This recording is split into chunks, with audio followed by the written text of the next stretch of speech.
How many times must a man die before he is truly reborn? A loaf of bread buys 19 years in hell. A pair of silver candlesticks buys back a soul. This is no fairy tale.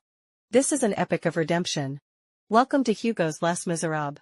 Today, we speak not of revolution, nor of love, but of one man's journey from a prisoner of hatred to an altar of sainthood. Part 1, The Weight of the Candlesticks, From Convict to Saint. The story begins with the heavy slam of a door. In 1815, a man named Jean Valjean walks out of the Toulon galleys. For stealing a loaf of bread to feed his sister's starving child, he served 19 years of hard labor. His parole is marked by a yellow passport, a searing brand that reads, "This man is dangerous." Society has bolted every door against him, leaving only hatred. On a stormy night, desperate for shelter, he knocks on the door of Bishop Muriel in Digny. The saintly bishop offers him supper and a clean bed. Yet, years of suffering have turned Valjean's heart to stone. He steals the bishop's silver plates and flees into the night. At dawn, he is dragged back by the police. A second fall from grace seems certain. But Bishop Muriel walks toward him and says calmly, "My friend, you forgot the candlesticks.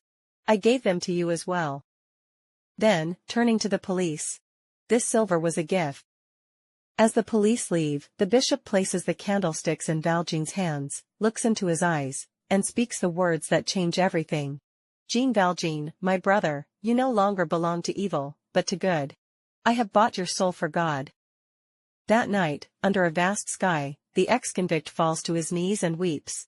The light from those candlesticks, for the first time, pierces the abyss within him. He shatters the yellow passport, and with it, the man named Jean Valjean, the prisoner of hatred. A new man, vowed to goodness, is born. Part 2, Mayor Madeleine and the Shadow of the Law, Between Mercy and Justice. Under the name Madeleine, Jean Valjean becomes an industrialist and philanthropist in Montreuil-sur-Mer, eventually elected mayor. His workers are fed, the town prospers. He lives as an embodiment of the bishop's grace. Yet, the shadow of the law never lifts. Inspector Javert, a man of cold, precise, and unyielding principle, a machine of justice, watches the mayor with relentless suspicion. Javert believes in inherent evil, that the law is the only dam against chaos, and that the stain of the convict is eternal. The test soon comes. A wretched woman named Fantine, once a worker in his factory, cast out by hypocritical morals, is now a prostitute.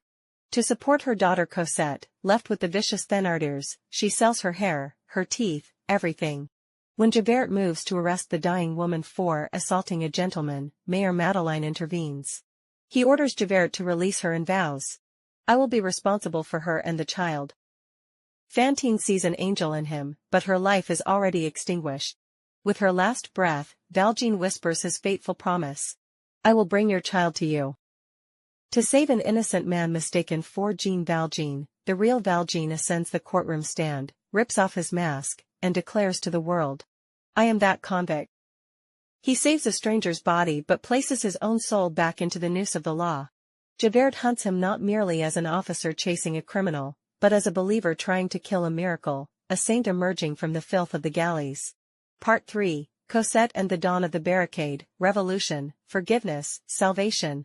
Having escaped, Valjean retrieves the 8-year-old Cosette from the Thénardiers' web of cruelty, a little girl in rags, worked like a skylark. In a dilapidated Paris convent, this man who never had a family trembles at the word father. He guards this ray of sunlight as fiercely as the bishop's candlesticks. Years pass. Cosette blossoms into a radiant young woman. In the Luxembourg Gardens, she catches the eye of the passionate young idealist, Marius Pontmercy. Marius, torn between his Bonapartist past and Republican future, finds fellowship with a group of fiery students, the ABC Society, who dream of a better world.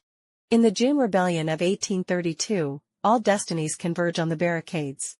Marius fights for love and liberty, Javert is captured as a spy, and Valjean arrives, drawn to protect the man his daughter loves.